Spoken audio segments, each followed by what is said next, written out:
So the great Greg Koch here. Yes. Yeah, for Fishman pickups. That's correct, Mundo. Nice to see you, Ali. What's happening? Absolutely. So, I mean, you're pretty famous for, or pretty popular playing vintage instruments and vintage pickups, and you're that guy for all that stuff. But, so, what is the philosophy behind Fishman?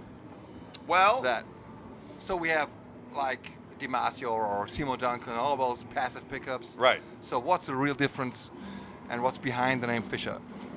Well, that's a good question because obviously Fishman is known for all things acoustic. Absolutely. You know, and I got a call from a gentleman named Richie Fliegler, who I worked a lot with Fender back in the day. You know, he was in charge of amplifiers for Fender for a long time, and then was senior vice president of marketing for them. And we did a lot of work together. And now he just works as a marketing guy, doing various different things. And Larry Fishman reached out to him to help him bring this technology to the public that he ran across. So instead of having copper windings, it's actually stacked aerospace circuit boards around magnets. And I thought, so he called me up. I remember I was on my way to Europe, as a matter of fact, and he called me up. I was at the airport, and he's like, "Listen, I'm working with Fishman on these pickups." I'm like, "Richie, I love you, and I know Fishman makes great stuff, but why do I care? I do what I do, and I'm not the guy that's always taking new pickups out and trying them out. I like what I like. If it works for a guitar, I'm like, yeah, we're good, you know."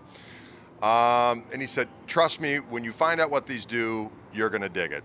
And just to kind of cut to the chase, years ago when I was doing Fender stuff, I wanted to develop a pickup, and Bill Lawrence was actually going to make it for me. It never ended up panning out. But basically what I wanted was a pickup that looked like a regular single coil, really sounded like a single coil, but was dead quiet, so no 60 cycle hum, and then some kind of ability to have like an incremental push, so I could just add a little bit more, not like a Clapton preamp where it's like, 24 dB or whatever.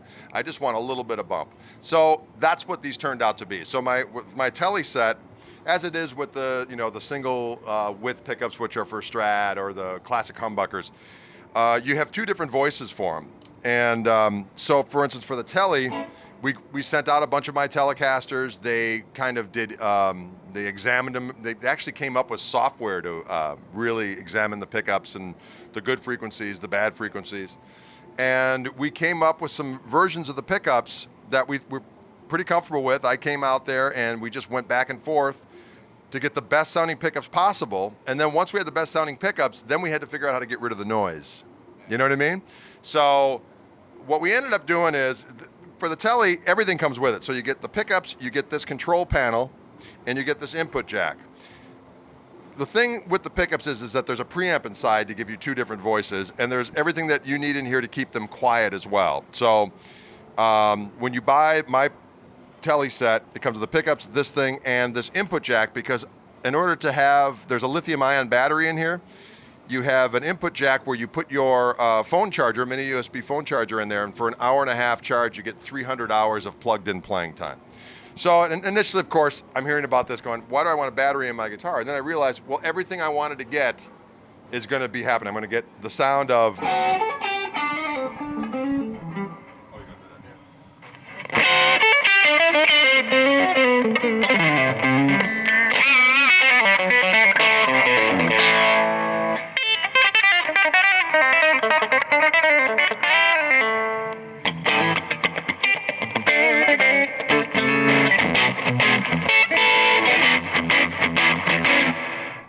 all those sounds, and I can turn down the volume on the guitar. I don't lose any highs.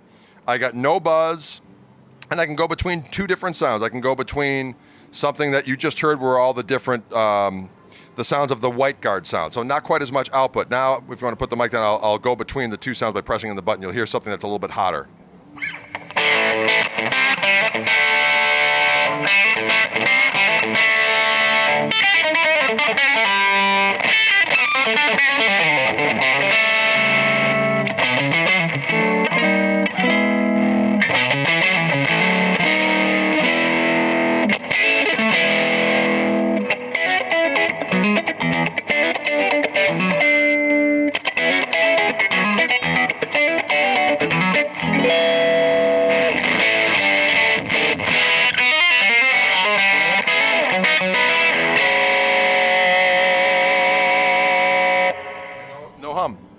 It's a good variety of sounds. Exactly.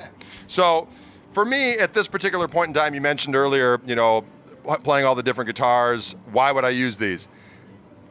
At this point, I can't not use them. So I got a really beautiful guitar from a guy named Charles Whitfill, who's a custom guitar maker in Kentucky. Winds great pickups, makes a really, really good Tele-style guitar. And I love the guitar, but the volume control, when I turned it down, it got muddy, as old vintage style do. It was buzzy, and what I would describe the difference between what these pickups do versus traditional analog pickups is, if I grabbed an analog Tele right now, it would sound great, but it would sound almost like there's a wet towel over it, and it would be a little bit more focused and mid-rangey.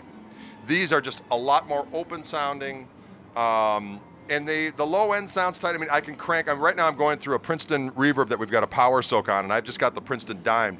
The low end is tight. The high end is not shrill. It's like, it just sounds right. If I grabbed a regular Tele and plugged it in here, the low end would be sparting out and the high would be like, and they'd be buzzing like a demon, right? So I'm so used to the way these pickups sound now that I can't play a Tele without them. So I go out to the gig, I've got a guitar with the pickups in and another one with the pickups in as a spare, and that's it.